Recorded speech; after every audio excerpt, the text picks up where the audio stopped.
ის რომ სხვადასხვა სახელმწიფო ტელევიზიები წლების განმავლობაში ავრცელებენ და ავრცელებთ რუსულ პროპაგანდას, დეზინფორმაციას, ტყუილს, ეს ყველაფერი დასტურდება მრავალწლიანი პრაქტიკით, რასაც ვხედავთ დეზინფორმაციის და რუსული პროპაგანდის მიმართულებით, ანტიევროპული პროპაგანდის მიმართულებით და ის ჩამონათვალი, რომელშიც მოხვდა სამწუხაროდ ტელეკომპანია იმედი და პოსტივი არის სწორედ იმის დასტური, რომ Russia Today-სთან ერთად, რუსულ პირველ კანალთან, რასია პირველ არხთან ერთად აღმოჩნდა ტელეკომპანია იმედი და პოსტივი სანქცირებულთა სიაში. ეს სამწუხარო ფაქტი თავის მხრივ აზიანებს საქართველოს ეროვნულ ინტერესებს იმის გამო, რომ დღეს ხელისუფლების მხრიდან ხარდაჭერილი ორი ერთ-ერთი მთავარი კომპანია, ტელეკომპანია არსებობს, რომელიც ეწევა ანტიევროპულ და პრორუსულ პროპაგანდას. ბატონო ირაკლი, რა არგუმენტი არის იმისთვის, რომ დაგვიდასტურონ, რომ ნამდვილად ასე იყო, რასაც არგუმენტი არის თქვენი სიუჟეტები, რომელიც მრავალი წლის განმავლობაში ვრცელდება, რომელიც ანალიტიკური რომელმა სიუჟეტმა შეუწყო ანუ არგუმენტს ვერ გვისახელებენ ბატონო ირაკლი. აბა რომ გითხრათ ბატონო ირაკლი. თქვენი სიუჟეტები არის მთავარი არგუმენტი. ყველა სიუჟეტმა შეუწყო ხელი თქვენი სიუჟეტები ასე ზოგადად ბევრი რაღაცის თქმა შეიძლება და კი ზოგადად ბატონო, რას თქვენი სიუჟეტები არის მთავარი არგუმენტი, რომელიც მიესადაგება ერთი ანტიევროპულ პროპაგანდას და პრორუსულ პროპაგანდას პასუხობს ერთ-ერთში, არა თუ ჩემი აღქმით, არამედ იმეორებს ერთ-ერთში და ძალიან ხშირად პირდაპირ პარალელები გაკეთებულა, როგორ ემთხვევა მარია ზახაროვას, სოლოვიოვის, რუსი პროპაგანდისტების შინაარსად ფრაზებს, კონკრეტულ ფრაზებს, იდენტურს პირდაპირ თარგმანში ემთხვევა ტელეკომპანია იმედის და პოსტივის ნარატივები და სიუჟეტები იმას, რასაც თქვენ აქ აკეთებთ. აკეთებს ამას პუტინის რუსეთში თავისი პროპაგანდისტული საშუალებები და არხები, პირდაპირ თარგმანში ესეთი მრავალი კოლაჟი გვინახავს ჩვენ. სიტყვით ნათარგმნი, პროპაგანდა და ტყუილი. ჩვენი მთავარი პარტნიორების, დასავლელი პარტნიორების წინააღმდეგ და თავისი მხრივ საქართველოში დემოკრატიული ინსტიტუტების წინააღმდეგ. კალკად გადმოღებული საკანონმდებლო ინიციატივები იქნება ეს ეგრეთ წოდებული გამჭვირვალობის კანონი თუ ასე შემდეგ, რომელიც მთავარი გამправებლები და პროპაგანდისტული შემფუთავებიც იყო ტელეკომპანია იმედი და პოსტივი. დიახ, მაგიტომაც ვიყენებ თქვენთან მიმართებაში. მოდგენა არ შეგიძლიათ ბატონო ირაკლი, როდესაც ამას ამბობთ, კონკრეტული არგუმენტი არ უნდა წარმოადგინოთ, როცა ესეთი კონკრეტული არგუმენტები არის თქვენი სიუჟეტები. თქვენი მრავალი სიუჟეტი. საზოგადოდ შეიძლება რომ თქვა თქვენი მრავალი სიუჟეტი, რომელიც კალკია პირდაპირ რუსული პროპაგანდის და მსგავსი 1000 კოლაჟი გვინახავს ჩვენ. ზოგადი შეფასებით შემოიფარგლებით არ მოადგინოთ. ზოგადი შეფასებით შემოიფარგლებით მხოლოდ რასთან? რეზოლუცია.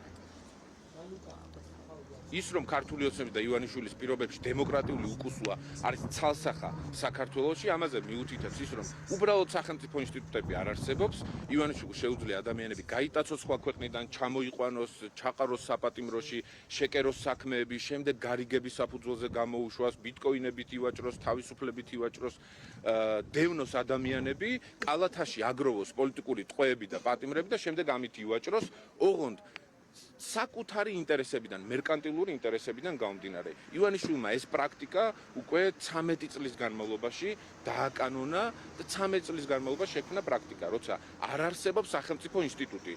ანტიკორუფციული სააგენტო, რომელიც შექმნა და ერთი კორუფციული საქმე არ გამოუძიებია, დაკავებული იყო კრიტიკული ტელევიზიების, არასამთავრობო ორგანიზაციების დევნით, არ არსებობს სახალხო დამცველის ინსტიტუტი, რომელიც გაანადგურა, რომელიც იმალება მაშინ, როცა რეალურად დევნიან საქართველოს მოქალაქეებს და არღვევენ მათ უფლებებს, აღარ არსებობს არც ერთი რეალური ინსტიტუტი, რომელზეც უნდა იდგეს ადამიანის უფლებები. არ არსებობს პროკურატურა, არსებობს საგამოძიებო უწყებები, მხოლოდ მაშინ ხდება საგამოძიებო პროცესების წარმოება და შედეგამდე მიყვანა, როცა ესაწყობს ბიძინა ივანიშვილს, როცა უნდა ღარიბაშვილის ციხეში ჩაგდება, როცა უნდა ლილუაშვილის ციხეში ჩაგდება, როცა უნდა მინისტრების დაკავება და ასე შემდეგ.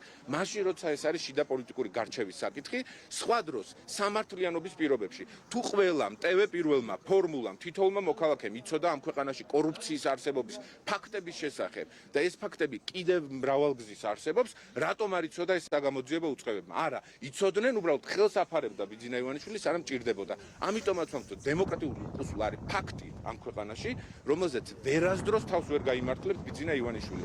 და დრო მოვა, როგორც ფარცხალაძეს დააფარა ხელი ეროვნულმა ბანკმა, ქართულმა ოცნებამ და ბიძინა ივანიშვილმა. ფარცხალაძე, ეს არის ძალიან კარგი მაგალითი. ფარცხალაძე, რომელიც დასანქცირდა რუსეთის ჯაშუშობის სავარაუდო ბრალდებისთვის და ამ ეჭვებისთვის, რომელიც რა თქმა უნდა იყო სხვა ქვეყნის დაზვერვის ინფორმაციას დაგნობით. ფარცხალაძეს გადაეფარა მთელი ქართული ოცნება, ბიძინა ივანიშვილი, კობახიძე, რომელიც აქ იდგა ცოტა ხნის წინ, პაპუაშვილი და სხვები. და შემდეგ მათ მოუწია ცისხლის სამართლის საქმის აღძვრა ისევ და ისევ ფარცხალაძეზე. ახლა ჩვენ რას ვხედავთ? ვხედავთ იმას, რომ ტელეკომპანია იმედი სანქცირდება, პოსტივი სანქცირდება, ვირთხებმა გაასწრეს, 25 დღით ადრე გადააფორმა წილები პატივცემულმა არ მახსოვს გვარი ვიქტორ ჯაფარიძემ და რამდენიმე დღის წინ გადააფორმა ირაკლი რუხაძემ. მათ როგორც ჩანს მოახერხეს წინასწარ ამ ინფორმაციის მიღება და ვირთხებმა გაასწრეს ჩასაძირად განწირული გემიდან. ამიტომ ეს ფაქტობრივი მოცემულობა სად გარბოდა მაშინ ირაკლი რუხაძე? სად გარბოდა ვიქტორ ჯაფარიძე, რომლებიც ამაყობდნენ, რომ თურმე შექმნეს რაიმე ტიპის დამოუკიდებელი ან კრიტიკული ტელევიზია? არა, ეშინოდათ იმ ფაქტის და თავადვე გადახედეთ თქვენი დამფუძნებლის, არა თუ დამფუძნებლის, არამედ რამდენიმე დღის წინანდელი თქვენი მფლობელის ინტერვიუს, რომელიც ამბობს, რომ სანქციები არის საშიში მოვლენა და კი მას ეშინია სანქციები და კი მან იცოდა, რომ მას სანქციები დაუწესდებოდა. იმიტომ რომ თავადვე ყველაზე კარგად იციან, რომ აქ ჩადენილი იმ ტიპის დანაშაულებები საქართველოს ეროვნული ინტერესების და მოქალაქეების წინააღმდეგ, რაც იწვევს მეგობარი ქვეყნებიდან სწორედ მსგავს დამოკიდებულებას. ბატონო, იმ პირობებში, რომ საქართველომ დაუჭირა მხარი ამ სრულიად რეზოლუციას, აშშ-მ და უნგრეთმა მხარდაჭერისგან თავი შეიკავეს და საქართველომ მხარი დაუჭირა. როგორია საქართველოს პოლიტიკა უკრაინასთან მიმართებით, რო გითხრათ? კი ბატონო, მადლობა.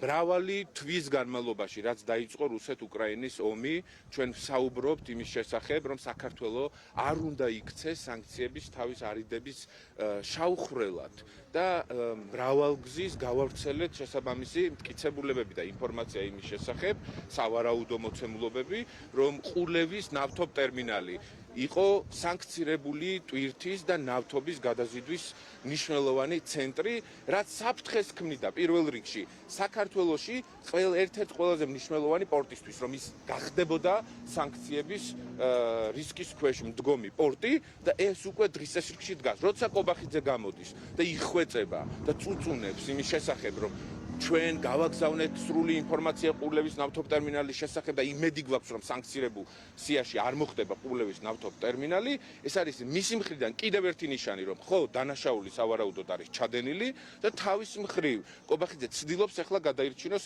საკუთარი თავი. სამწუხარო იქნება, არ გაგვიხარდება ის, რომ ყურლევის ნავთობტერმინალი მოხდეს სანქცირებულთა სიაში, იმიტომ რომ ყველა ასეთი ტიპის ეკონომიკური ცენტრი ჩვენი ქვეყნისთვის არის მნიშვნელოვანი, მაგრამ თუ ეს უბედურება ხდება და ყურლევის ნავთობტერმინალი დასანქცირდება, პერსონალური პასუხისმგებლობა ეკისრება ბიძინა ივანიშვილს, კობახიძეს, პაპუაშვილს, კალაძეს და თითოეულ იმ ადამიანს, მათ შორის იმ ტელევიზიებს, რომლებიც ამ წლების განმავლობაში იძახდნენ, რომ ეს იყო ტყუილი, რომ თითქოს და არ მიდიოდა ნავთობის, სანქცირებული ნავთობის გადაყიდვა ყურლევის ნავთობტერმინალის მიხედვით. საქართველოს ბოლო წლების განმავლობაში, სახელმწიფო სტატისტიკის მიხედვით, იქცა ბოლო წლების განმავლობაში ნავთობის ერთ-ერთ მთავარ ექსპორტიორად. საქართველოს ნავთობს არ ვაწარმოებთ და ნავთობის ექსპორტიორად ვიქეცით. როგორ? შეკითხვა ხომ უნდა დავსვათ.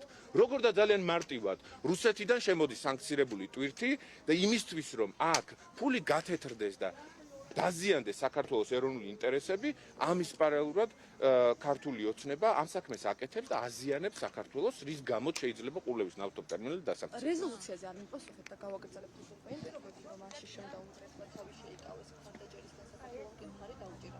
აი ამის გათვალისწინებით, როგორია ჩვენი პოლიტიკა უკრაინასთან მიმართებაში? საქართველოს სახელმწიფო, ქართული ხალხი ყოველთვის უდგას გვერდით უკრაინას და ეს არაერთგზის გამოჩენილა, თუმცა ჩვენ ვხედავთ პარალელურად მრავალგზის მძიმე ბრალდებებს და ისევ პროპაგანდას უკრაინის ხელისუფლების მიმართ. ამ შემთხვევაში ცხადია, რომ აი ამ ფრაზას გამოიყო ომში ქვეყნის ომში მყოფი ქვეყნის ხელისუფლება გამოხატავს უკრაინელ ხალხს, რომელსაც მხარს უჭერს თავად უკრაინელი ხალხი და მის მიმართ პროპაგანდის, ბრალდებების და წარმოუდგენელი ფრაზების მოსმენა, რაც პაპუაშვილმა თქვა ცოტა ხნის წინ აი ამ ადგილას, რომ უკრაინელი ხალხი გაასამართლებს თავად ზელენსკის, ამის თქმის უფლების მიცემა საკუთარი თავისთვის ნიშნავს ის, რომ ის არ არის მეგობარი უკრაინის სახელმწიფოსი და უკრაინის ხალხის.